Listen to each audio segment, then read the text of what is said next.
My name is Ethan Carter, and I grew up in a small American town where everyone minded their own business except when it came to crushing someone else's dreams.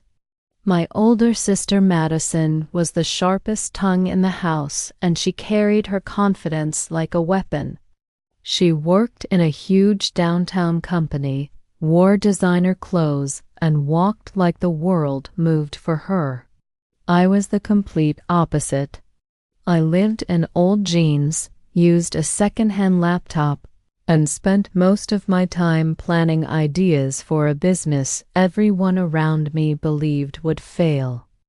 One evening, I finally gathered the courage to tell Madison that I wanted to start my own tech repair and customization studio.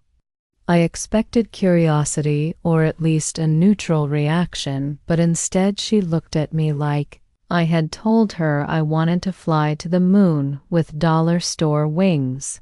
She leaned back on the couch, crossed her arms, and said, "Ethan, stop embarrassing yourself. You are not cut out for business. You are not smart enough for competition, and you do not have the confidence to deal with real clients."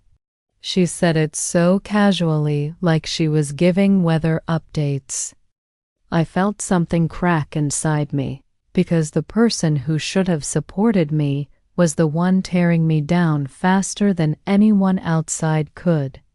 I told her she should at least give me a chance, and she rolled her eyes, saying, "You want the truth, you will never make it." Those words sat inside my chest like a weight. I went to my room and shut the door quietly.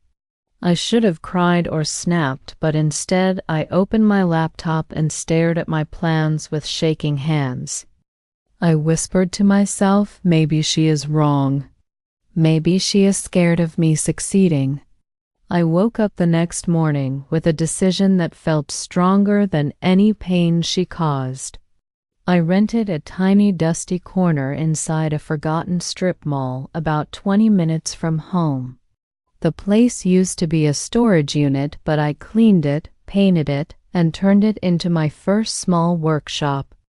I printed a cheap sign that said Carter Tech Lab and hung it outside, even though the letters were crooked. My first week was rough. No clients, no calls, no messages. People walked past like my business did not exist. But every morning I kept showing up. I posted online, handed out flyers, offered deals, repaired devices for free just to build trust. Some people laughed in my face. Some said they would only go to big branded stores, but a few curious locals gave me a chance. Slowly, one customer turned into 2, then into 5. I made little money, but each repair felt like a victory. At home, Madison kept saying things like, "How long will your little hobby last?" or "Are you ready to apply for a real job yet?" She laughed every time she saw my tired face, as if my exhaustion was her entertainment. I ignored her because I knew something she didn't. I wasn't working for money yet. I was working for proof. And then everything changed the day a man walked in with a cracked gaming laptop. He spoke with confidence, wore a clean tailored jacket, and looked successful. After I fixed his device faster than the official brand center, he asked who trained me. I said nobody. I learned everything myself. His eyebrows lifted, and he gave a long, impressed whistle. He told me he worked with a major tech logistics corporation downtown, and they needed someone who could handle custom repairs, builds, and emergency fixes. He asked if I could handle large orders, and I said yes, even though my heart beat like a drum.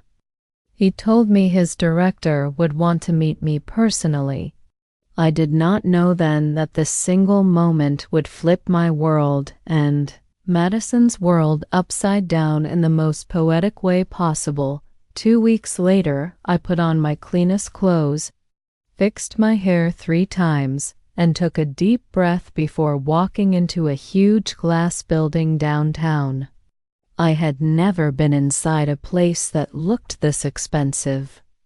The lobby floor was polished like a mirror, and people walked around holding tablets and wearing badges that looked way more important than anything I ever owned. The receptionist looked at me, checked her computer, and said, "Sir, the director is waiting for you." I paused. Sir, that one word felt like warm sunlight after years of cold doubt. She guided me through clean hallways and up an elevator that smelled like fresh metal. When we reached the top floor, the doors opened into a luxury office space with floor-to-ceiling windows showing the whole city. A tall man in a navy suit approached me with a bright smile and said, "You must be Ethan. I have heard great things about you." I shook his hand nervously. He introduced himself as Daniel Rhodes, the Director of Technical Operations. He walked me into his office and began describing the company's needs. He talked about big orders, high-urgency repairs, premium clients, and long-term contracts. He was calm, respectful, and unbelievably supportive, asking for my ideas, my methods, and my future vision. Nobody had ever asked me about my vision before. Halfway through our meeting, someone knocked on the door.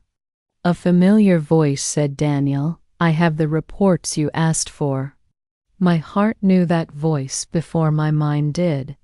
The door opened, and Madison walked in wearing her confident heels, sharp blazer, and signature attitude. She did not see me at first. She focused on the papers in her hands, speaking fast like she always did at home. But when she lifted her head and finally saw me sitting across from her boss, her face went completely blank. Her eyebrows lifted. Her mouth opened slightly. She froze like someone hit pause on her entire body. Daniel smiled at me and said, "Madison, this is Ethan, our new partner, the one I told you about." He called me partner. Madison blinked rapidly, as if her brain refused to process what she was seeing. She said, "Ethan," in a small, shocked voice. Daniel kept talking, proudly explaining my skills and how I would be handling major company work. Every time he said something good about me, her shoulders dropped more. She looked embarrassed, surprised, confused, and maybe even a little scared. She excused herself quickly and almost rushed out of the office.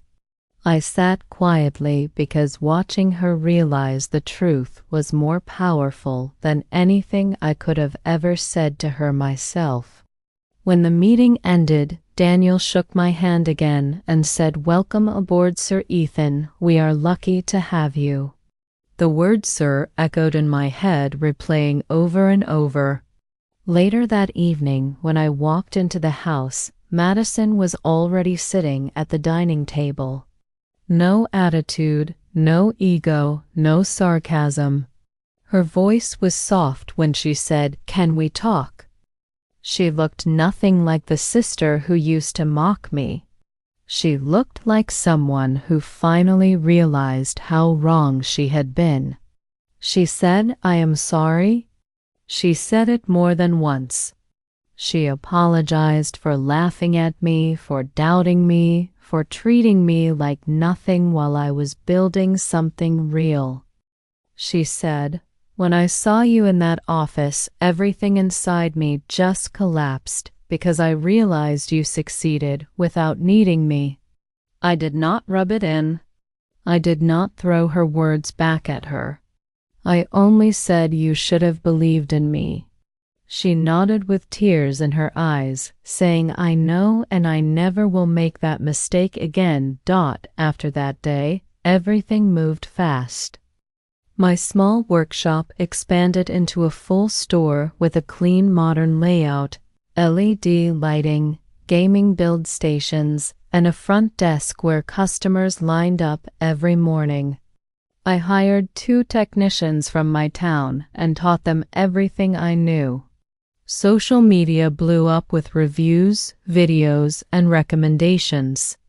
The partnership with Daniel's corporation brought huge revenue and recognition. Suddenly, the kid who was told he would never make it became someone people trusted and respected. The town newspaper wrote about me. Online blogs featured my journey. I even signed contracts with other companies who heard about my precision work. But the biggest moment came a few months later when Daniel invited me to the company's annual partners meeting. It was a massive event filled with professionals, investors, managers, and directors. The hall was elegant with soft lighting and a huge presentation screen. When I arrived, Madison was there with her team. She looked proud, nervous, and emotional all at once. When she walked up to me, she didn't call me Ethan. She said, "Good evening, sir." Ethan with a smile that held respect instead of jealousy. The moment almost didn't feel real. During the meeting, Daniel introduced me on stage and talked about how a one-man shop with passion and honesty managed to impress an entire corporation. People applauded, and I felt something warm settle in my chest. Not pride, not ego, but peace. Because I did not take revenge through anger. I took revenge by becoming everything she believed I could never be. Later that night, Madison approached me and said, "I learned something important from you." She said, "Success does not start big. It starts small with someone willing to try even when nobody believes in them." Hearing that from her was better than any apology.